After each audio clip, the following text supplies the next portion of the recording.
Hello everyone. So guys आज हम passive पढ़ेंगे। एक्चुअली मैं ये नीतू सिंह जी की किताब जो फ्रॉम प्लिंथ टू पैरामाउंट है वो करा रहा हूँ। तो 10 हमने कर लिया, उसके एरर्स भी कर लिए थे मैंने।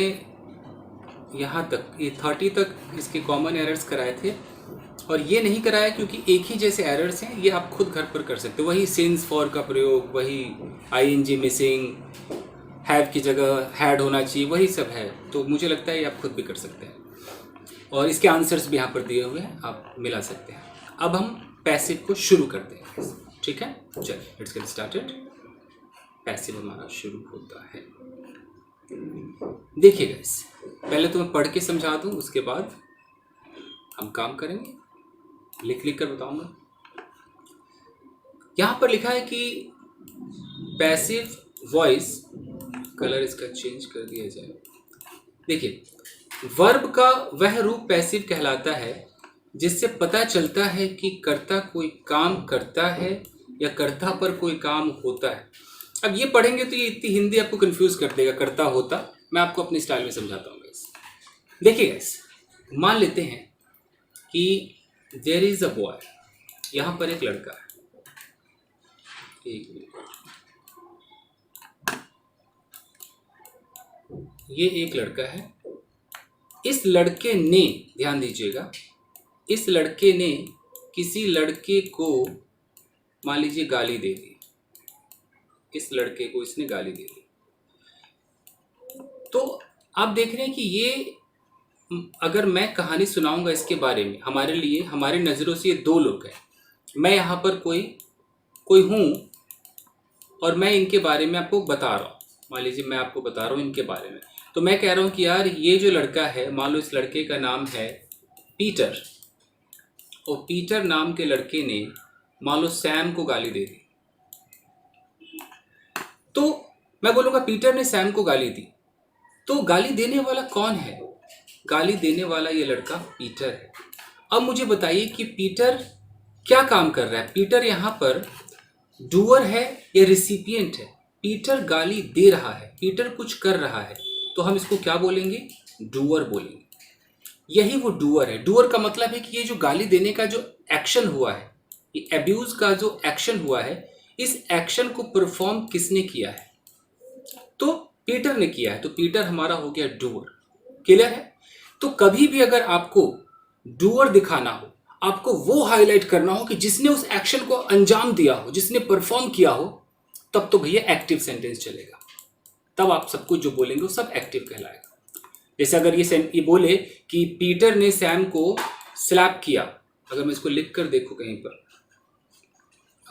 लेट्स राइट, एक मिनट। अगर मैं बोलूं कि पीटर ने राम को स्लैप किया, तो मैं कैसे बोलूंगा कि पीटर स्लैप्ड, उसका नाम सैम है, पीटर स्लैप सैम। ये मेरा एक सेंटेंस हो गया। अब देखिए, ये पीटर क्या है? यही पीटर हमारा डूअर है, क्योंकि इसी ने इस काम को अंजाम दिया है। ये हमारा डूअर है लड़का। ओके। और सैम कौन हो गया? सैम हमारा, इसने बेचारे ने मार खाया, ये रिसिपिएंट हो गया, इसने रिसीव किया है। सैम को थप्पड़ लगा है, मान लीजिए इसको येलो कर दो। ओके, नहीं दिखेगा ये।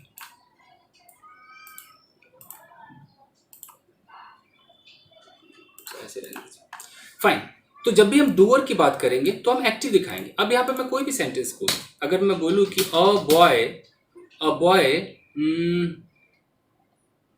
मान लो परचेज्ड अ कार, तो कार खरीदने का काम किसने किया? एक लड़के ने किया। ये लड़का क्या हो गया? ये हमारा डूअर हो गया जी। ठीक है, ये लड़का हमारा डूअर है। तो डूअर को अगर दिखाना हो तब तो एक्टिव सेंटेंस चलेगा। बिल्कुल क्लियर है? तो हम जितनी भी अंग्रेजी बोलते हैं उसमें हम ज़्यादातर एक्टिव ही तो बोलते हैं, क्योंकि हम डूअर को दिखाते हैं। हम जिसको हाईलाइट करते हैं वही उस एक्शन को परफॉर्म कर रहा होता है, तो वो हमारा एक्टिव है। पैसिव के अंदर क्या होता है कि हम डूअर को नहीं दिखाते हैं। हमें हाईलाइट, यहाँ पर हमें पीटर को हाईलाइट नहीं करना है। मान लो कि मैं सैम को हाईलाइट करूँ, मैं बस इतना बोलूँ भी सैम भाई साहब, सैम को गालियाँ पड़ी, सैम तो मार खा गया, सैम को तो भैया इतनी डांट पड़ी है, क्या बताऊँ। तो डांट पड़ी है, किसको पड़ी है? सैम को पड़ी है। मैं हाईलाइट किसको करना चाह रहा हूँ? सैम को हाईलाइट करना चाह रहा हूँ। यानी कि सैम यहाँ पर किसी एक्शन को कर रहा है या उसके साथ हो रहा है? ये आपको सोचना है। मैं आपको ऐसे दिखाता हूँ, इसको डिलीट करें सब कुछ, एक मिनट क्लियर करते हैं इसको।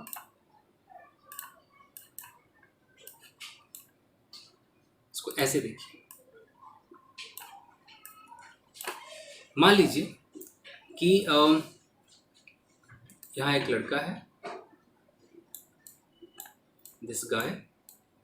अब मेरी नज़रों में ये सब्जेक्ट है, एक्टिव हो या पैसिव हो, हर बंदा जो भी चीज़ है वो सब्जेक्ट है, चाहे वो कुछ कर रहा हो या ना कर रहा हो, उसके साथ कुछ हो रहा हो, जिसके बारे में बात करेंगे वही सब्जेक्ट होगा। तो मैं बात कर रहा हूँ इसके बारे में, इस लड़के का नाम है सैम, मैं सैम के बारे में बात कर रहा हूँ, तो सैम हमारा सब्जेक्ट हो गया। ठीक है जी, ये सब्जेक्ट है, बट मुझे देखना है कि ये एक्शन को कर रहा है या इसके साथ कुछ हो रहा है, ये हमें देखना है। सब्जेक्ट तो वही होता है जिसके बारे में हम बात करते हैं, ये हमारा सब्जेक्ट है। अब मुझे बोलना है कि यार सैम ना भाई साहब, सैम तो पिट गया भाई, सैम पिट गया। तो सैम पिट गया मतलब क्या सैम ने किसी को पीटा या सैम को पिटाई लगी? तो ध्यान दीजिए, आप जिस सब्जेक्ट के बारे में बात कर रहे हैं, अगर उस सब्जेक्ट के साथ कुछ हुआ तब आपको पैसिव लगाना है। तो अगर मैं बोलूं कि सैम बेचारा पिट गया, तो मैं क्या बोलूंगा? सैम तो मेरा है ही, ये तो सब्जेक्ट है ही, लेकिन अब बताइए कि क्या सैम हमारा डूअर है या ये रिसिपिएंट है? आप खुद बताइए। अगर सैम ने किसी को पीटा, अगर सैम ने किसी को कुछ पीटा होता तो डूअर होता, लेकिन यहां पर बेचारा सैम खुद मार खाया है, तो सैम हमारा डूअर नहीं है, ये हमारा एक रिसीवर है, यानी कि रिसिपिएंट है। जो रिसीव करता है ना उसको रिसिपिएंट कहते हैं। आप इसको रिसीवर भी कह सकते हैं, बट रिसिपिएंट एक अच्छा वर्ड है। तो जब भी आपका सब्जेक्ट रिसिपिएंट हो, सब्जेक्ट ने कुछ न किया हो, बेचारे के साथ कुछ हुआ हो, वो पैसिव है। तो हमें पैसिव की नौबत कब पड़ जाती है? या तो हमें कई बार ऐसे दिखाना पड़ता है कि यार मेरे बेटे को बुरी तरह डांटा गया भाई साहब, मुझे नौकरी से निकाल दिया गया भाई साहब। तो मुझे नौकरी से निकाल दिया गया, मैं खुद को हाईलाइट कर रहा हूं, मैंने कुछ नहीं किया, मैं भैया डूअर नहीं हूं, मैं सब्जेक्ट हूं, लेकिन मैं डूअर नहीं हूं, मैं तो रिसिपिएंट हूं। नौकरी से मुझे निकाला गया है, निकालने वाला डूअर है, जिसने निकाला वो मेरा बॉस है, वो डूअर है। तो मैं तो उसे हाईलाइट ही नहीं कर रहा हूं। ये तो अंडरस्टूड है कि नौकरी से मुझे कौन निकालेगा, मैं तो हाईलाइट खुद को कर रहा हूं, लेकिन मैं भैया सब्जेक्ट होते हुए भी डूअर नहीं हूं, मैं रिसिपिएंट हूं। तो आप ये सब्जेक्ट ऑब्जेक्ट के चक्कर में ना पड़े। जो दुनिया का हर वो चीज सब्जेक्ट है जिसके बारे में आप बात कर रहे हैं। अगर मैं किताब उठाता हूं, ये सब्जेक्ट है। अगर मैं ये बॉटल उठाता हूं, ये सब्जेक्ट। अगर मैं बोलूं कि इस बॉटल को फेंक दिया गया, तो ये सब्जेक्ट है, ये सब्जेक्ट है, लेकिन ये डूअर नहीं है। इसको फेंका गया, फेंकने वाला डूअर है, ये डूअर नहीं है। तो बस आपको इतना ख्याल रखना है, कोई भी सब्जेक्ट हो, अगर वो डूअर है एक्टिव है, अगर वो रिसिपिएंट है पैसिव है। सिंपल। ओके, तो चलिए अब इसको करेंगे कैसे? तो टेंस के हिसाब से हम इसको चेंज करेंगे। अगर सैम बेचारा मार खा गया तो हम सैम को तो सैम ही बोलेंगे। मैं बोलूँ सैम कल पिट गया, तो मुझे फिर इसका स्ट्रक्चर पता होना चाहिए कि सैम वॉज, मान लो थप्पड़ खा गया तो Sam was slapped yesterday, slapped yesterday. बाहर कुछ शोर हो रहा है, अगर सैम पिट गया तो बीटन कह सकते हैं, सैम वॉज बीटन यस्टरडे। ठीक है गाइस, थोड़ा सा ब्रेक लेता हूँ, बाहर बहुत शोर हो रहा है। कचरे वाली गाड़ी आती है, चमके इंडिया ऐसे बोलती हुई गाड़ी आती है। तो चलिए गाइस, अभी ब्रेक के बाद मैं आपको समझाता हूँ। सो गाइस, अब इत्मीनान से आप देखिए, तो दुनिया का कोई भी सब्जेक्ट हो, मान लेते हैं कि ये एक दरवाजा है। पैसिव को आप समझ गए तो बस फिर तो स्ट्रक्चर की जरूरत पड़ती है। ये एक दरवाजा है, ठीक है। अब मान लीजिए कि ये जो दरवाजा है, इस दरवाजे को पेंट कर दिया गया। मैं लिख देता हूं पेंटेड। ये दरवाजा क्या हो गया जी? पेंट हो गया। अब मुझे बस इतना बोलना है कि दरवाजा पेंट हो गया। तो अब कॉमन सेंस ये लगाना है कि ये दरवाजा मेरे लिए सब्जेक्ट तो है, मैं जिसके बारे में बात करूं वो सब्जेक्ट है। अब हमें देखना है कि ये जो सब्जेक्ट है ये डूअर है या रिसीवर है। अगर ये दरवाजा, इस दरवाजे ने खुद को पेंट कर लिया, खुद ही दरवाजे के हाथ निकाला, इसने ब्रश उठा लिया, खुद को पेंट कर लिया, तब ये डूअर होगा। तो दरवाजा ऐसा कर नहीं सकता, तो ये डूअर नहीं है।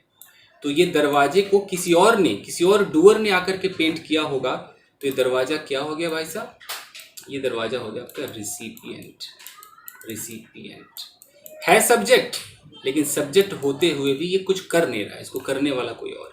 तो अगर मुझे बोलना है कि भाई दरवाजे को पेंट कर दिया गया तो पास्ट है, तो मैं पास्ट का पैसिव लगाऊंगा, द डोर वॉज पेंटेड। मुझे बोलना है दरवाजे को पेंट किया जाएगा तो मैं फ्यूचर का पैसिव लगाऊंगा। लेकिन मैं ये तो समझ गया ना कि मेरे मुंह से पैसिव ही निकलेगा, एक्टिव नहीं निकलेगा। क्यों?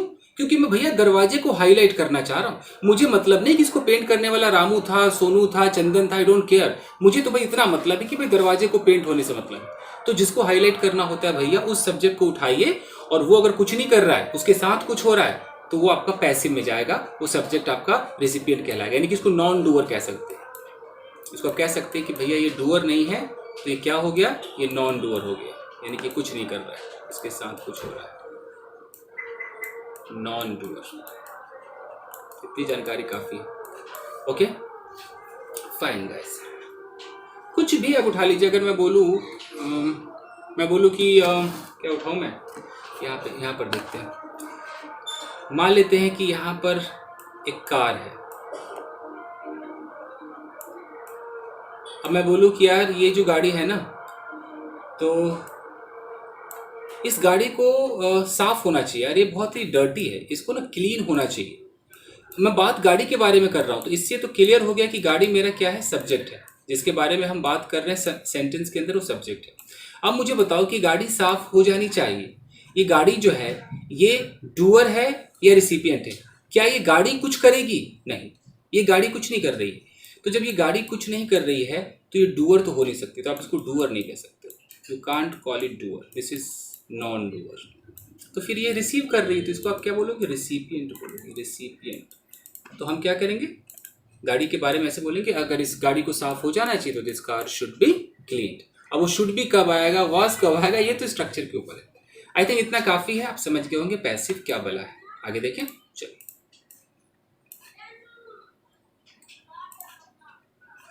अब जैसा किताब कह रहा है, पढ़ के एक बार देख लेते हैं। ठीक है, किताब कह रहा है कि एक्टिव वॉइस क्या होता है, कि वर्ब का वह रूप एक्टिव वॉइस कहलाता है जिससे ये ज्ञात हो कि जो सब्जेक्ट है वो वर्ब को किसी ऑब्जेक्ट पर, क्या है ये, किसी क्रिया को किसी कर्म पर करता है। इस चक्कर में ना फंसे। आप समझ गए ना, मैंने जो आपको समझाया कि एक्टिव तब होगा जब जो सब्जेक्ट है वो डूअर होगा। जैसे कि सब्जेक्ट है, वर्ब है, ऑब्जेक्ट है, यहाँ पर सब्जेक्ट इस एक्शन को कर रहा है। पैसिव वॉइस क्या है, कि वर्ब का वह रूप पैसिव वॉइस कहलाता है जिससे यह ज्ञात हो कि जो ऑब्जेक्ट पर किसी क्रिया का प्रभाव पड़ता है। कहने का मतलब है कि ये लोग पता नहीं किताब में ऐसा क्यों करते हैं, किताब वाला जो बंदा जिस चीज़ को ऑब्जेक्ट कह रहा है ना, ये क्या बोलते हैं पैसिव में, कि जो ऑब्जेक्ट है उसको पहले उठाओ। लेकिन मैं आपको तरीका समझाता हूँ कि आप ऑब्जेक्ट के चक्कर में ना पड़े। दुनिया का हर वो चीज़ सब्जेक्ट है, पैसिव है, तो सब्जेक्ट जो है वो कुछ कर नहीं रहा है, उसके साथ कुछ हो रहा है, ये लोग इसको ऑब्जेक्ट बोलते हैं। कैसे, मैं आपको समझाता हूँ। इसीलिए मैं ना पैसिव किताब से नहीं पढ़ाना चाहता हूँ, अपने हिसाब से पढ़ाना चाहता हूँ, कि ये कन्फ्यूजन पैदा कर देते हैं। मैं थोड़ा सा ये लेक्चर दे दूँ, आप खुद ही समझ जाएंगे कि आपको मेरी बात समझ में आ रही है कि नहीं। 2 मिनट दीजिए जरा।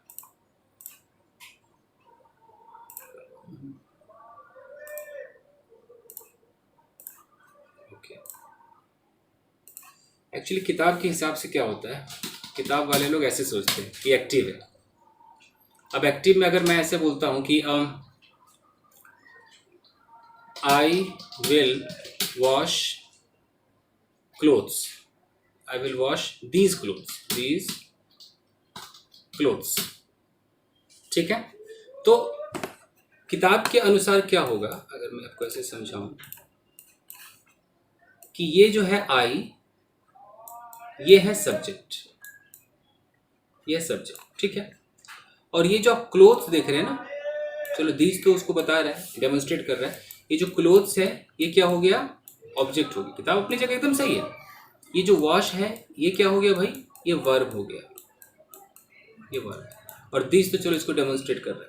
सो और ये विल हमारा हेल्पिंग वर्ब है। तो ये रहा सब्जेक्ट, ये रहा ऑब्जेक्ट। अब पैसिव में क्या करते हैं ये लोग, वो इसको क्लोथ्स को उठाएंगे, तो इसको ये ऑब्जेक्ट है, तो इसको ऑब्जेक्ट है तो ऑब्जेक्ट ही नाम दे देते हैं। वो कहते हैं कि चलो हम इसको ऑब्जेक्ट रखेंगे पहले, फिर वो कहेंगे कि अच्छा इसका रूल क्या है कि आई विल वॉश, तो ऑब्जेक्ट के बगल में फ्यूचर इंडेफिनिट है तो हम कर देंगे विल बी, तो आपने पढ़ा होगा। उसके बाद हम कर देंगे वर्ब की थर्ड फॉर्म, फिर हम लगा देंगे बाई, और बाई के बाद हम लगा देंगे सब्जेक्ट।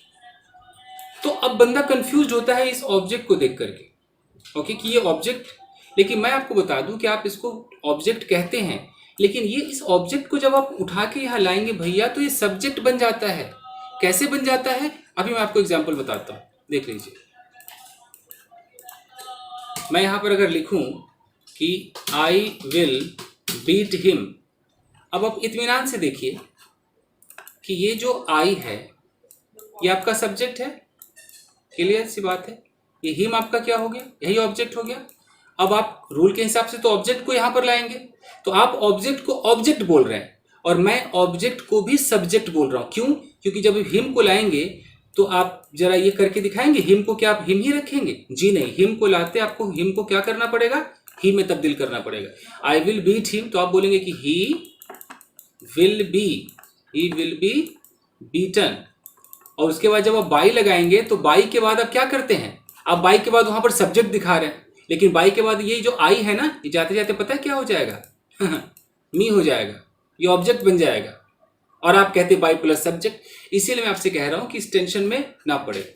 आप जिस चीज को उठा रहे हैं ना, अगर आप इसके हिम के बारे में बात कर रहे हैं, अल्टीमेटली आपको हिम तो बोलना नहीं, आपको बोलना तो ही है, तो आपके लिए ये भी एक सब्जेक्ट ही है, ये ऑब्जेक्ट नहीं है। ये सब्जेक्ट है लेकिन ये डूअर नहीं है, ये रिसिपिएंट है। ऐसे आप समझिए, ये कुछ कर नहीं रहा है। इसलिए मैं कहता हूं अगर मेरे स्टाइल से आप सीखेंगे तो दुनिया का हर चीज, अगर मैं एक ये ऐसे पेजेस उठाता हूं ना, मेरे लिए ये भी सब्जेक्ट है। अब मैं बोलता हूं कि ये पेजेस मुझे मार देंगे, तो भैया फिर ये डूअर हो गया।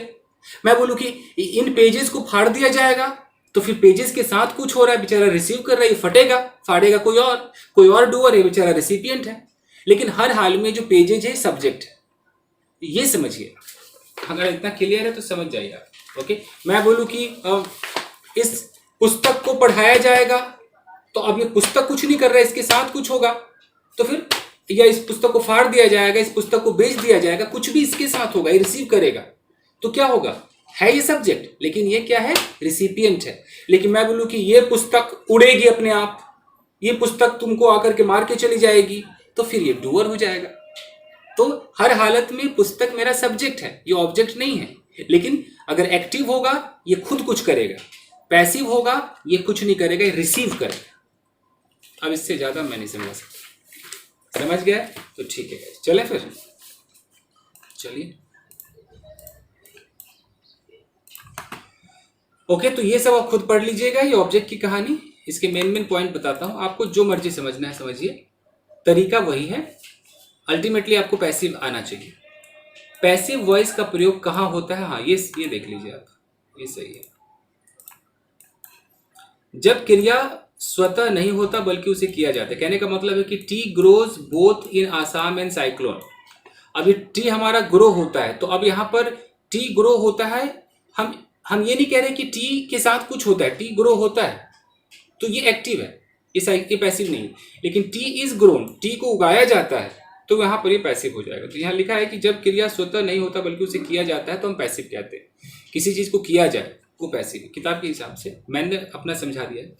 जब क्रिया महत्वपूर्ण हो, यानी घटना, जैसे कि he was rush to the hospital where he was declare brought dead. अब इसमें लिखा हुआ है कि भाई उसे हॉस्पिटल ले जाया गया, तो ये बहुत इंपॉर्टेंट बात थी, तो हमने पैसिव से शुरू किया। एनीवेज, अब सीधा आप मुद्दे पर आ जाइए। पैसिव की कहानी खत्म हो गई, खुद पढ़ लीजिएगा। जब कर्ता का पता ना हो तब भी हम पैसिव का इस्तेमाल करते हैं।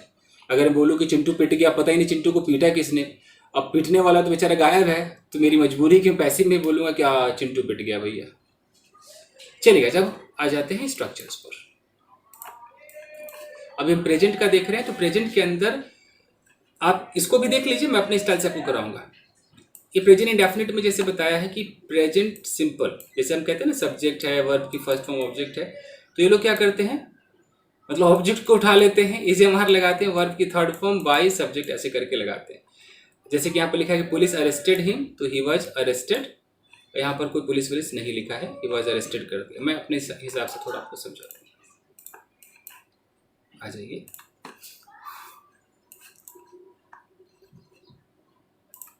ये ना, अगर मुझे बुक लिखनी हो तो मैं इस तरीके से कभी नहीं लिखूंगा, सब्जेक्ट ऑब्जेक्ट इतना, मैं ऐसे लिखूंगा कि पैसिव समझ में आ जाए लोगों की। एनीवेज, ये देखिए, जब हम पैसिव की बात कर ही रहे हैं तो अब सारे टेंसेस के पैसिव हैं ये, यू नो, टेंस पैसिव अगर मैं लिख दूं तो ये टोटल कितने होते हैं भैया? ये 8 होते हैं। टेंस कितने हैं टोटल? अगर मैं काउंट करूं सबको मिला के तो 12 हो जाते हैं, ये 8 होते हैं। तो अब इनके रूल्स की बात करते हैं, तो बात करते हैं present indefinite indefinite present indefinite के अंदर अगर मैं एक सेंटेंस बोलूं कि आई कुक फूड, सबको पता है आई हमारा सब्जेक्ट है, कुक हमारा वर्ब है, फूड हमारा ऑब्जेक्ट है। तो किताब के अनुसार अगर आप चलेंगे तो किताब कहता है कि ऑब्जेक्ट को उठाओ, ओके। अगर प्रेजेंट इंडेफिनिट है, एक आइटम है तो इज लगाओ, एक से ज़्यादा है आर लगाओ, आप खुद हो तो एम लगाओ, वर्ब की लगा दो थर्ड फॉर्म, और उसके बाद ये कहता है कि आप बाई लगाइए और बाई के बाद लगाइए सब्जेक्ट, ठीक है। मैं जो आपको बता रहा हूँ कि आप जिसको आप उठा रहे हैं आप उसको सब्जेक्ट ही कहिए, क्योंकि अगर आप स्पोकन इंग्लिश करते हैं तो आप उसको सब्जेक्ट कहिए। अगर आपको बनाने को आता है कि कन्वर्ट करो तो कन्वर्ट भी करेंगे, तो जैसे फूड को आप ऑब्जेक्ट कहते हैं तो ऑब्जेक्ट को जब आप लाएंगे ना इधर तो वो सब्जेक्ट ही तो कहलाएगा। मैं कितनी बार लेक्चर दूँ, सब्जेक्ट है, एक है तो इज लगाइए, एक से ज़्यादा है आर लगाइए, आप स्वयं है एम लगाइए, इसके बाद लगाइए वर्ब की थर्ड फॉर्म। थर्ड फॉर्म लगाने के बाद कई बार हमें बाई की ज़रूरत नहीं पड़ती है और कई बार हमें बाई की ज़रूरत पड़ती है। अगर बाई लगाना है तो बाई के बाद आप क्या लगाएंगे उसका आप जिक्र करेंगे, जो उसका डूअर है। तो मैं यहाँ पर डूअर लिख देता हूँ, आप डूअर का जिक्र करेंगे, याद रखिएगा। और डूअर का जिक्र करेंगे तो अगर वो डूअर मान लो ये प्रोनाउन में से होगा तो किस फॉर्म में आएगा? ऑब्जेक्टिव फॉर्म में आएगा। कैसे? ऑब्जेक्टिव फॉर्म में आएगा, आपको दिखाता हूँ कैसे आएगा। ऐसे देखिए, आई कुक फूड का तो चलो ये हो जाएगा कि फूड हमने उठा लिया, इज कुक्ड। अब जैसे मैं बाई लगाऊंगा तो बाई के बाद ये जो आई है ना, ये बेचारा आई आते आते इधर आई नहीं रहेगा, आते आते ऑब्जेक्ट बन जाएगा, मी बन जाएगा। तो ये आपको ख्याल रखना है, इसको बोलते हैं objective. Food is cooked by me, ये क्लियर है? चलिए, अगर मैं ऐसे बोलता हूँ कि शी वॉशेज क्लोथ्स, अब आप इसको ऑब्जेक्ट ये है, जब इसको आप लाएंगे, अब यहाँ मेरे स्टाइल में चलेंगे तो सब्जेक्ट है, इनके हिसाब से चलेंगे तो ऑब्जेक्ट ही है। एनीवे जो भी आप बोलिए, इसको काम तो एक ही करेगा। क्लोथ्स है, एक से ज़्यादा है आर लगाइए। पैसिव में हमेशा थर्ड फॉर्म आता है तो वॉश का क्या हो जाएगा भैया? वॉश्ड हो जाएगा। तो क्लोथ्स आर वॉश्ड बाई, अभी शी है, अब शी को आप उधर ले जाएंगे तो आपको हर करना ही पड़ेगा। प्रेपोजिशन के बाद ऑब्जेक्ट लगाएंगे ना, बाई प्रेपोजिशन। तो clothes are washed by her, ये होता है प्रेजेंट इंडेफिनिट का पैसिव, ओके। तो आपको ऐसे बदलना है। स्पोकन इंग्लिश में क्या होता है, अगर मुझे बोलूं कि यार मुझे रोज डांटा जाता है, अब मैं ये ना दिखाना चाहूँ कि कौन डांटता है, तो मैं सीधा अपने आप को आई बोलूंगा। मैं सब्जेक्ट हूँ बट मैं डूअर नहीं हूँ, एम लगाऊंगा, आई एम। डांटने की अंग्रेजी होती है स्कॉल्ड, मैं स्कॉल्ड बोलूंगा, ईडी लगा दूंगा, आई एम स्कॉल्डेड डेली, हो गया, मुझे रोज डांटा जाता है। अब मैं ये दिखाऊं कि मुझे मेरे पापा के द्वारा डांटा जाता है, तो मैं ऐसे बोल दूंगा कि I am scolded by my father, okay. कई जगह ऐसा होगा कि आपको बाई नहीं लगाना है। कहाँ पर नहीं लगाना है? अगर मान लो समवन लिखा हो, एनीवन लिखा हो, ओके, या जितने भी ये इंडेफिनिट प्रोनाउन होते हैं ना, समवन, एनीवन, एनीबडी, समबडी, ये सारे मैं डैश कर देता हूँ, इनके साथ बाई नहीं लगाया जाता है। कई बार पीपल लिखा हो तब भी नहीं लगाया जाता, पुलिस लिखा हो तब भी नहीं लगाते हैं, ये सब अंडरस्टूड होता है। मैं बोलूँ कि चोर को गिरफ्तार किया पुलिस के द्वारा, तो मैं सीधा ऐसे बोलूँगा कि the thief has been arrested, हो गया। मुझे ज़रूरी नहीं लगाना कि the thief has been arrested by police, ऐसा कहने की जरूरत नहीं, वो अंडरस्टूड होता है। तो इस तरह से आपको ख्याल रखना है कि आपको बाई नहीं लगाना। यहाँ तक कि पीपल भी कोई लिखता है, पीपल है ना, पीपल में भी बाई इंसान नहीं लगाता।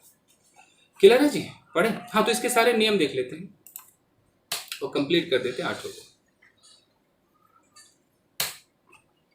तो प्रेजेंट इंडेफिनिट का तो आप समझ गए कि आपको क्या करना है कि subject is are am, verb की थर्ड फॉर्म ये है।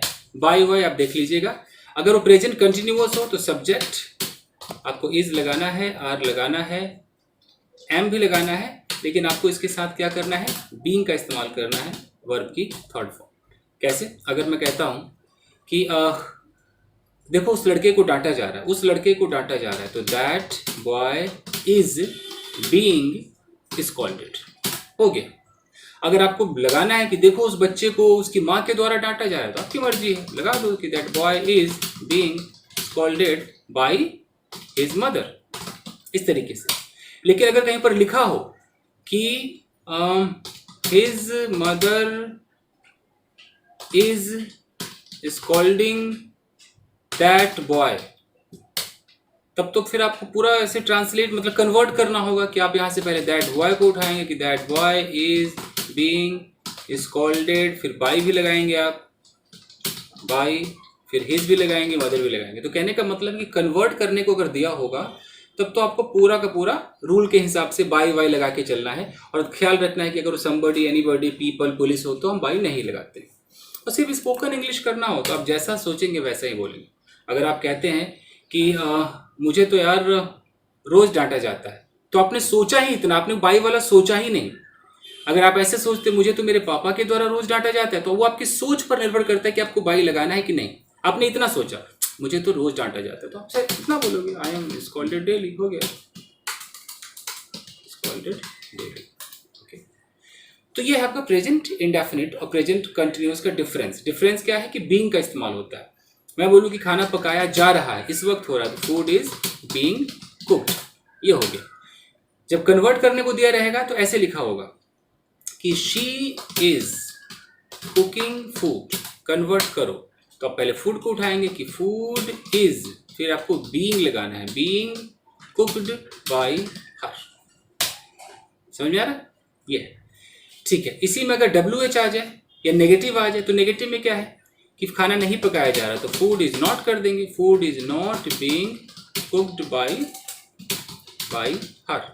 इंट्रोगेटिव करना है, क्या खाना पकाया जा रहा है, तो आप क्या करेंगे, इज को पहले उठाएंगे कि इज फूड, फिर यहाँ बीइंग लगाएंगे, is food being cooked bye, मान लो हर, बाय हर, इस तरीके से।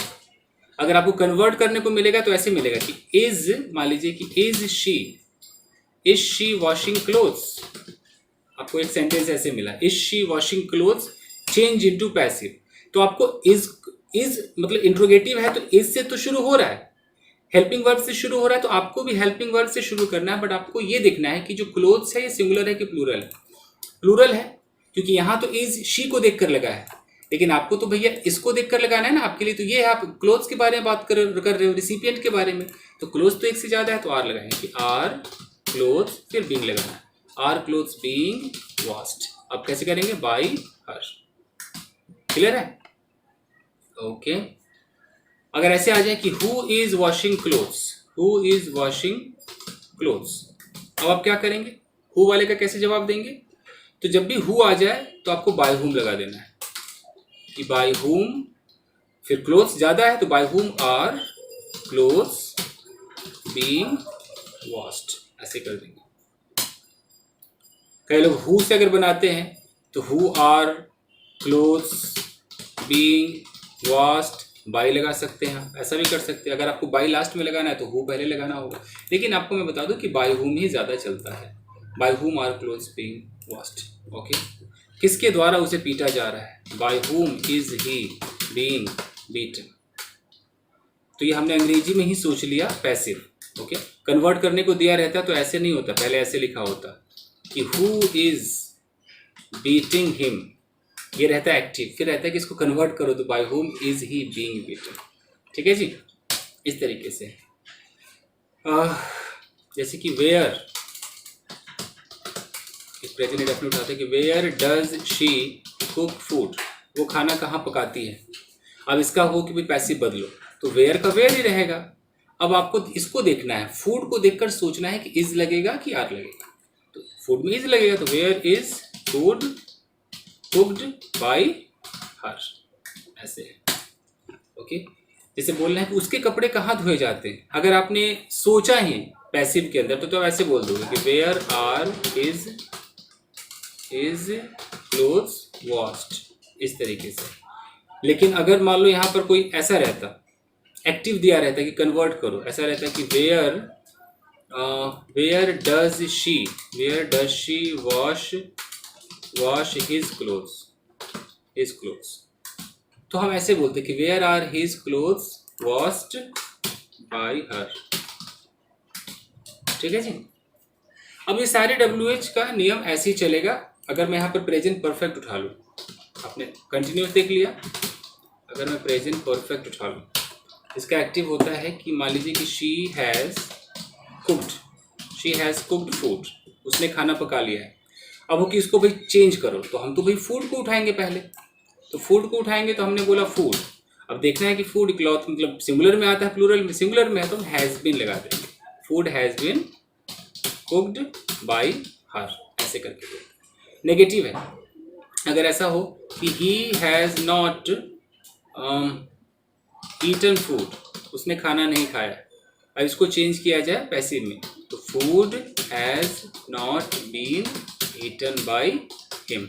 अगर इंट्रोगेटिव हो कि हैज़ शी कुक्ड फूड, इसको चेंज करना हो तो हम पहले फूड को देखेंगे। अगर ये हैज़ से शुरू हुआ है हेल्पिंग वर्ब से, तो हम भी हेल्पिंग वर्ब से ही शुरू करेंगे, बट हम फूड को देखकर तय करेंगे कि यहाँ पर हैज़ लगेगा कि हैव लगेगा। तो फूड के साथ तो हैज़ ही लगेगा, तो हैज़, फिर हम फूड को उठाएंगे, हैज़ फूड, फिर बीन लगाएंगे, has food been cooked by, और उसके बाद क्या करेंगे, बाय हर।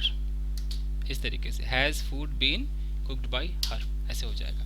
अगर ऐसे हो कि has she not washed clothes,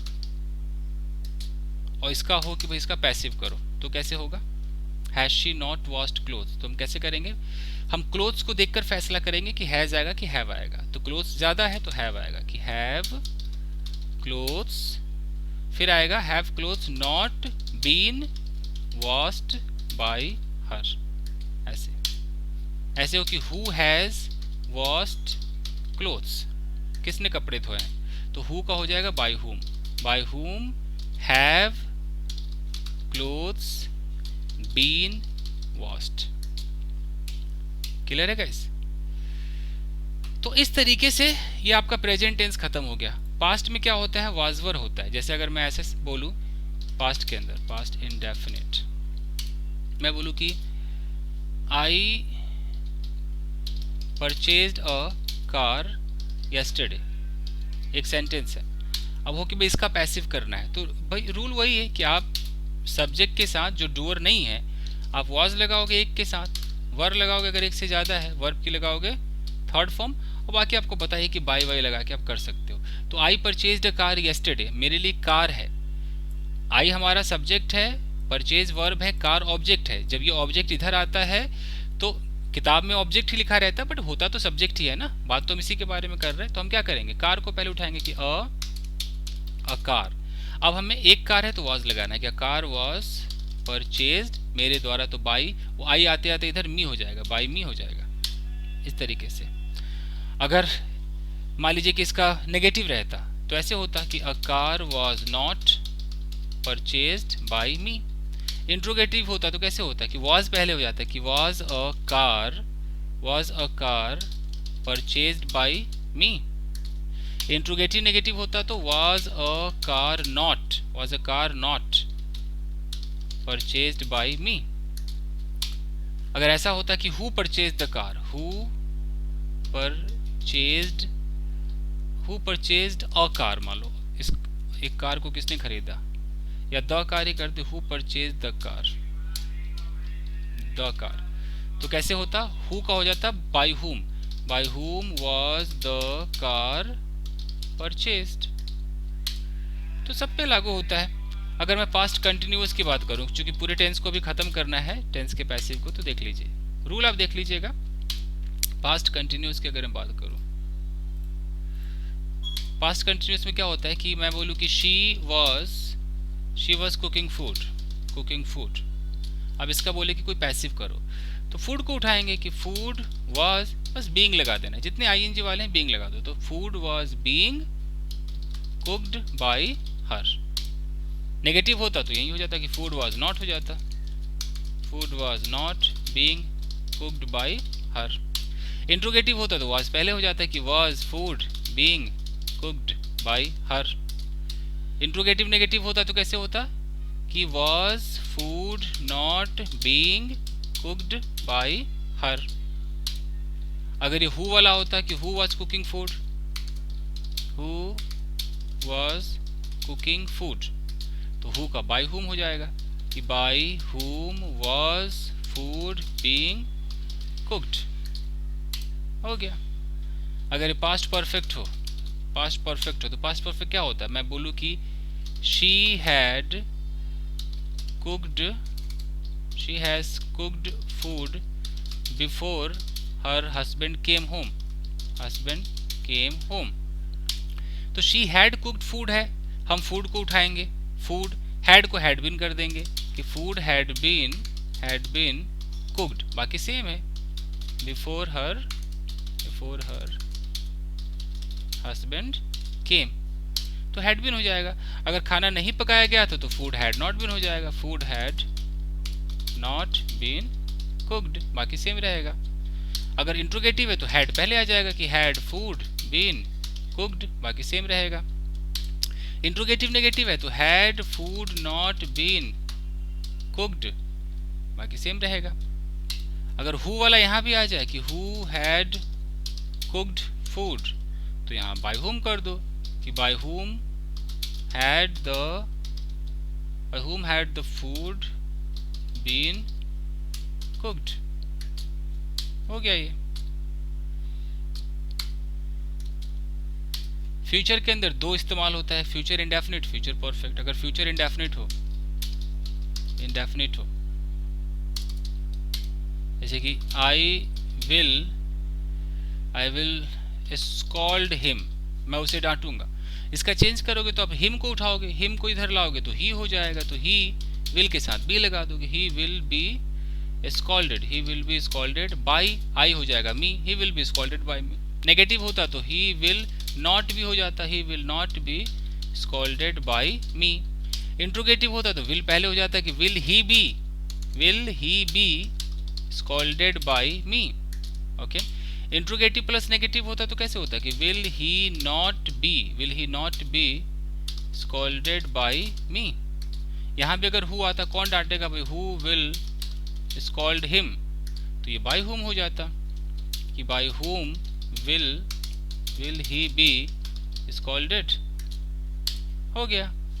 future perfect में क्या होता है, ऐसे होता है कि I will have washed clothes, मैं कपड़े धो चुका होऊंगा, तो मैं क्लोथ्स को उठाऊंगा कि क्लोथ्स, उसके बाद विल हैव है तो विल हैव बीन कर दो, clothes will have been washed by me. Negative में वही विल नॉट हो जाएगा, clothes will not have been washed by me. Interrogative में विल पहले आ जाएगा कि will clothes have been washed by me.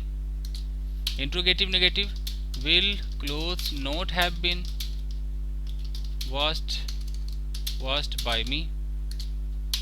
इसमें भी अगर हु लगा दे, who will have washed the clothes, तो क्या हो जाएगा, बाय हुम हो जाएगा कि बाय हुम विल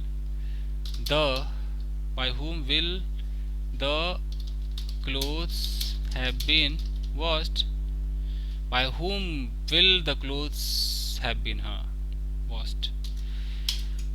ये सब है गाइस, तो यही उस बुक में समझाया गया है, आप उस बुक को पढ़ लीजिएगा। मैंने आपको एक आइडिया दे दिया, टेंस का पैसिव यहाँ पर खत्म होता है, आप यहाँ पर देख सकते हैं, ओके। पास्ट में देख सकते हैं वाज वर है, और देख लीजिए यहाँ पर भी लिखा हुआ है कि इंडेफिनिट प्रोनाउन या कुछ ऐसे होते हैं जिसमें हम बाई प्लस सब्जेक्ट नहीं लगाते, तो आप इसको पढ़ लीजिएगा। मैंने आपको A to Z समझा दिया है, कंटिन्यूअस भी हो गया है। यहाँ लिखा है कि द कमिटी, एक चीज यहाँ पर बस फोकस करने वाली बात है, ये फोकस कीजिएगा आप। जैसे यहाँ लिखा है कि the committee is looking into the matter, जैसे अब ये इनटू आ रहा है तो हमें इस इनटू को पैसिव में भी लगाना है, तो हम क्या करेंगे कि the matter is being looked, फिर इनटू को हमें नहीं छोड़ना है, the matter is being looked into by the committee. तो जैसे प्रेपोजिशन आ जाए किसी वर्ब के बाद, देख रहे वर्ब के बाद आने वाला प्रेपोजिशन को पैसिव वर्ब में लगाना ना भूले, तो लगाना है। जैसे कि they are laughing at you, laughing के बाद एट आ रहा है, तो मैं अगर यू को उठाऊंगा कि यू आर बीइंग लाफ्ड, तो एट भी लगाना पड़ेगा, at by them. The accused is being produced before the court, देख रहे हैं बिफोर द कोर्ट है, क्यों? क्योंकि एक्टिव था कि police are producing the accuse before the court, और यहाँ बाई पुलिस नहीं आया क्योंकि अगर पुलिस आ जाए, पीपल आ जाए, समबडी एनीबडी आ जाए, समवन आ जाए तो हम बाई नहीं लगाते। तो ये चीज़ें दी हुई हैं गाइस, ठीक है। ये इसका प्रेजेंट परफेक्ट में हैव बीन हैज बीन है, बाई हु का बाई हुम है, मैंने पढ़ा ही दिया आपको। ओके, एक जगह आपको थोड़ा सा ख्याल रखना पड़ेगा गाइस कि कुछ ऐसे वर्ब्स होते हैं जिनके प्रेपोजिशन फिक्स्ड होते हैं, आप उनके अंदर चाह के भी बाई नहीं लगा पाएंगे, आपको उनके अंदर उनका प्रेपोजिशन लगाना है, बाई नहीं लगाना है। जैसे नो के साथ हमेशा टू आता है। अगर मैं एक सेंटेंस यहाँ पर बोलूँ, एक ही एग्जाम्पल से आप समझ जाएंगे। अगर मैं यहाँ पर बोलूँ कि ही नोज मी, मैं बोलूँ कि इसको भैया कन्वर्ट करो, तो मी का आई हो जाएगा, प्रेजेंट इंडेफिनिट है तो एम हो जाएगा कि आई एम नोन। अब जिसको नहीं पता हो क्या लिखेगा कि आई am known by him, I am known by him, वो पक्का ऐसा लिख देगा, मुझे फुल उम्मीद है। ये सेंटेंस गलत है आपका, आप ऐसा नहीं कर सकते। क्यों? क्योंकि कुछ ऐसे वर्ब्स जैसे नो है, इसके साथ आपको टू लगाना है, फिक्स्ड है। तो आप क्या करेंगे कि आई एम नोन यहाँ पर टू लगाएंगे, I am known to him. जैसे वर्ड है सेटिस्फाई, सेटिस्फाई, इसका मतलब होता है संतुष्ट करना, तो इसके साथ प्रेपोजिशन विद आता है। अगर बोलूँ कि ही सेटिस्फाइड मी, तो इसका ऐसे होगा कि I was satisfied with him. Clear है? तो ऐसे आपको रटना पड़ेगा। ये सरप्राइज के साथ एट होता है, he surprised me, I was surprised at him, his behaviour, जैसे हो। इसके एग्जांपल्स देख लीजिएगा, पढ़ लीजिएगा पूरा, किस किस के साथ क्या आता है वो लिखा हुआ है। ऐसे यहाँ पर एग्जांपल होगा कुछ ना कुछ, हाँ है तो सही, कि the fire engulfed the building. Okay, अब एंगल्फ के साथ इन आता है। अगर ये सेंटेंस है कि the fire engulfed the building, the fire engulfed the building. अब जिसको नहीं पता हो क्या बोलेगा कि the building was engulfed, engulfed, वो बाई लगा देगा, by the fire। सेंटेंस गलत है, engulf के साथ इन आता है, होना क्या चाहिए कि the building was engulfed। अब इन आता है तो in fire, ऐसे करना पड़ेगा।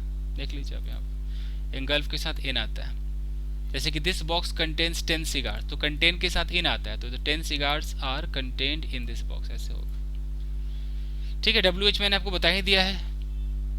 तो बस टेंस का पैसिव खत्म हुआ, हम कल करेंगे इंपैरेटिव का पैसिव। टेंस के पैसिव में कोई प्रॉब्लम आपको नहीं होनी चाहिए गाइस, ठीक है। So thank you very much everyone, आप खुद भी इसको पढ़ लीजिएगा और जो मैंने वीडियो में बताया है वो समझ लीजिएगा। Thank you, see you in next episode. Thank you guys.